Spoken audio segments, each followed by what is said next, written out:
let's just agree that 1974's The Man with the Golden Gun was not the best effort by anyone regularly involved with James Bond. You're quite right. If Bond was to continue, it needed to be shaken, not stirred, and the result is probably the single best Bond film of the 1970s, and Roger Moore's finest turn as James Bond 007, The Spy Who Loved Me.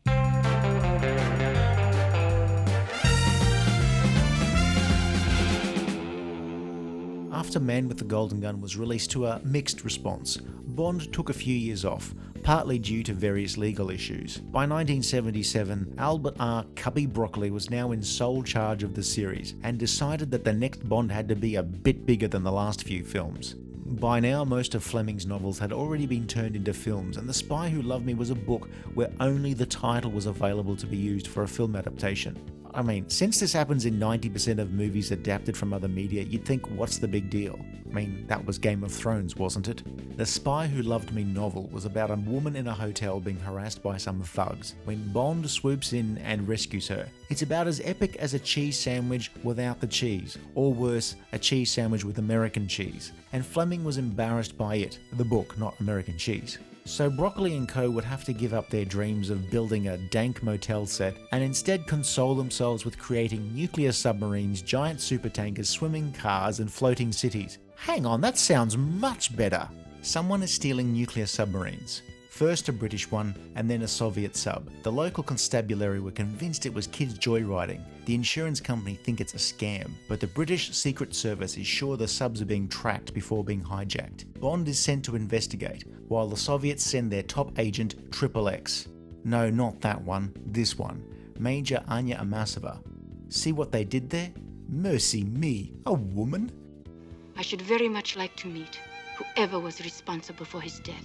Bond and Anya are each looking to recover the plans to a submarine tracking system for their own governments, but their bosses end up agreeing to the super spies working together, like when Banjo-Kazooie appeared in Super Smash Bros. Carl Stromberg, one of the richest men in the world, wants to destroy the planet and rebuild it under the sea, like if a cashed-up Jacques Cousteau got hold of a nuclear weapon while on a bender. Stromberg has a henchman, Jaws, no not that one, a massive dude with a grill that wouldn't be out of place on the Cadillac, and who's about as reliable.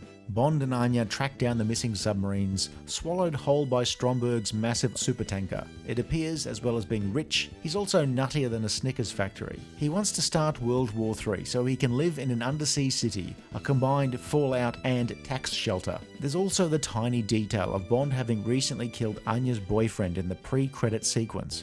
Awkward. I did get him. When this mission is over, I will kill you. Which, if she follows on from her threat, would make Moonraker a very different film. Roger Moore finally gets his Goldfinger, that iconic movie where almost every element works to create a great film.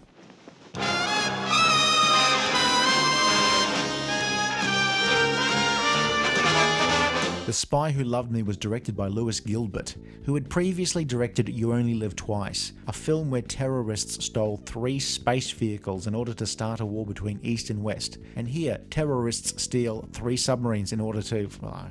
I guess it really doesn't matter when The Spy Who Loved Me moves at a fair pace when it needs to. It's a film where the action set pieces rarely outstay their welcome, unlike Auntie Beryl Last Christmas, and it's just a confident piece of movie making. If you were to ask someone to recall their favourite memories of Roger Moore as James Bond, chances are they'd talk about something from The Spy Who Loved Me. Whether it's Carly Simon's theme song, Nobody Does It Better, which has become a standard, Jaws, one of the series' most memorable henchmen, and of course, the famous Union Jack parachute from the pre-title sequence. All big deals in the Bond canon. But really, it's the car. Sean Connery drove an Aston Martin DB5 in 2 of his films. George Lazenby, Timothy Dalton, Pierce Brosnan and Daniel Craig have all driven various Aston Martin cars in their films. Roger Moore gets a Lotus Esprit, a wedge-shaped car with lines so sharp it could host a talk show. Pay attention, 007. I want you to take great care of this equipment.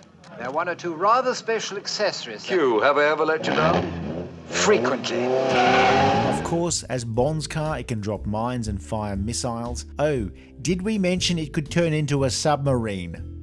It's time we said goodbye to an uninvited guest. Unfortunately, it's a British car made in the 1970s, so it's about as watertight as a tea bag. It wasn't a Yellow Submarine, which was a song sung by the Beatles, whose drummer was Ringo Starr, who later married Barbara Bach. I stole the blueprints of this car 2 years ago. The Spy Who Loved Me would be the film that finally, at least on paper, took the Bond woman seriously, or at least made her an equal for Bond. On paper. It doesn't always work out that way in practice, but the attempt was there. Anya is meant to be Bond's equal, but in the 1970s it meant she was an intellectual rather than physical match for Bond. They verbally spar a little before that gives away to sexing up the place. James, I need you. So does England. In this film, Roger Moore's sexual charisma seems to have been enhanced since he merely walks up to a strange woman, even one trying to kill him. Well, I had lunch, but I seem to have missed dessert. And they're either flirting, thirsting, or kissing within seconds. Even Anya, whose boyfriend Bond killed only a few weeks earlier, decides she'd rather screw Bond than kill him. It's all down to Bond's scent of choice, Moist Triangle, now banned in 35 countries. Also, it's 1977, so we need the obligatory Women drivers. Roger Moore is confident, so virile he only has to look at a woman to impregnate her, and comfortable in his own skin. When one is in Egypt, one should delve deeply into its treasures. Playing Bond as himself. The film is also the only 70s Bond to tone down the humour just a smidge, but compared to the Bond films on either side, it's fairly serious and lets Moore be an actual spy at least some of the time, rather than the leading man in a screwball comedy. Except Jaws was written as a creepy killer biting people to death. Instead we got goofball Richard Kiel mugging for the camera. He was memorable though, and popular enough to bring back in the next film. The film also introduces M's Soviet counterpart, General Gogol, who would appear a few times over the next decade. The film's massive sets were so large, humongous, and generally imposing that Broccoli and production designer Ken Adam built a gigantic soundstage to accommodate it. The 007 stage was so big that even George Lazenby's head would fit through the door. The Spy Who Loved Me has fat ties. Bond has the fattest tie he's ever worn, but he's not even in contention compared to Stromberg's massive tie, unless of course that's a bib. I mean, he's always eating seafood all the time, so who knows. Roger Moore is great as usual. Each bullet has my name on it. First or the last. I have never failed on a mission, Commander. Any mission.